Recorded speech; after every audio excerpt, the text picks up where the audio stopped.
You're proud of how much you get done, but somewhere deep down, you know the pace isn't sustainable. You're running on adrenaline, caffeine, and the hope that next month will be calmer. It won't be. Because the problem isn't your workload. The problem is you're building productivity on a draining battery. And today, I'm going to show you a different way. The hidden cost of high performance. Let me ask you something. When was the last time you finished a workday and actually had energy left? Not just for Netflix, but for the people who matter. If you can't remember, you're not alone. I've spent the last 5 years working with business owners and corporate leaders who look incredibly successful on the outside. Promotions, recognition, the whole package. But internally, exhausted. Overthinking at 2 a.m. Emotionally flat. Here's what nobody tells you about high performance. There's a threshold.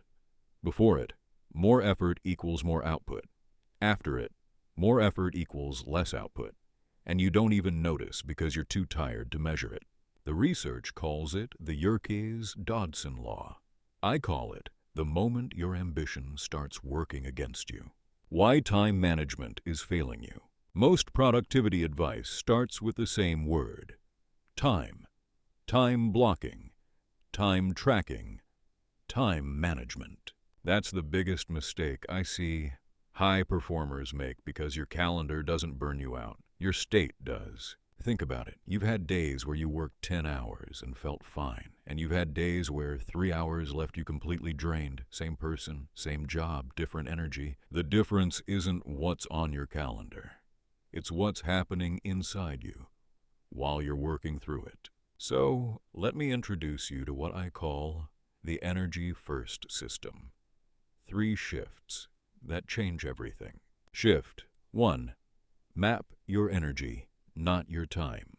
Here's what I want you to do tomorrow. Don't change your schedule, just observe it. Divide your work into 3 zones. Zone A, high cognitive demand, strategic thinking, writing, problem solving, anything that needs your best brain. Zone B, medium demand, meetings where you're participating, not leading, reviewing work, giving feedback. Zone C, low demand, email, admin, expense reports, the stuff that needs to get done but doesn't need brilliance. Now here's the shift. Most people schedule Zone A tasks whenever they fit. They do deep work at 3 p.m. after 4 meetings, running on their 3rd coffee. That's not productivity. That's surviving.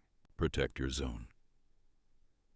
A time, like your career, depends on it. Because it does. For most people, that's the first 2 to 3 hours of their day, before the notifications start, before the world starts asking for pieces of you. One of my clients, a senior director at a Fortune 500, made this single shift. Same hours, same workload. His output improved by what he estimates is 40%. But more importantly, he stopped coming home mentally wrecked. Shift 2. Recover before you're exhausted. Here's something that took me years to understand. Burnout doesn't come from big breakdowns. It comes from zero recovery between tasks. You finish a meeting, immediately check Slack. Jump into the next call. Answer 3 emails while someone's presenting. Your brain never gets a reset. I want you to start doing something radical. 10-minute resets between every major task. No phone, no screen. Just stand up. Walk, breathe, or stare out the window. Let your nervous system come back to baseline. This isn't lazy. This is how elite performers work. Athletes don't train for 8 hours straight. They train in bursts. Recover. Train again. Your brain is no different. Shift 3.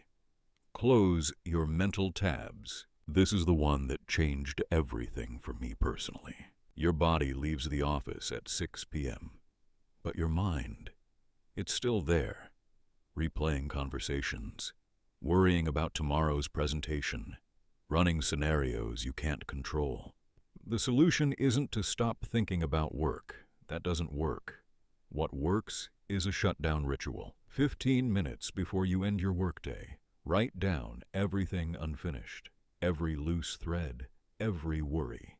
Decide your first task for tomorrow. Then consciously say to yourself, work is done. I'll pick this up tomorrow. Clarity creates closure. Closure creates peace. And here's what's interesting. When you actually allow yourself to disconnect, you come back sharper. Solutions appear. The problem you were wrestling with at 6 p.m. suddenly seems clear at 9 a.m. That's not magic. That's what happens when your subconscious gets room to breathe. Here's what I want you to remember. Productivity without energy management is just organized burnout. You can optimize your calendar, your to-do list, your workflow, but if you're running on empty, none of it matters. Start with one shift this week. Just one. Map your energy zones or try the 10-minute reset or build a shutdown ritual. Don't try all three at once. That's exactly the kind of over-optimization that got you here in the first place. If this resonated with you, and you're someone who looks successful on the outside, but feels mentally drained inside, I've created something for you. My X-Form Work-Life Mastery Blueprint is designed exactly for high performers like you, to help you reduce mental noise, build genuine resilience, and finally feel in control of your time and energy. Check the link in the description and start your mastery journey now. And before you go, tell me in the comments, which of these 3 shifts do you need most right now? Because awareness is the first step, but implementation is where your life actually changes, my friend.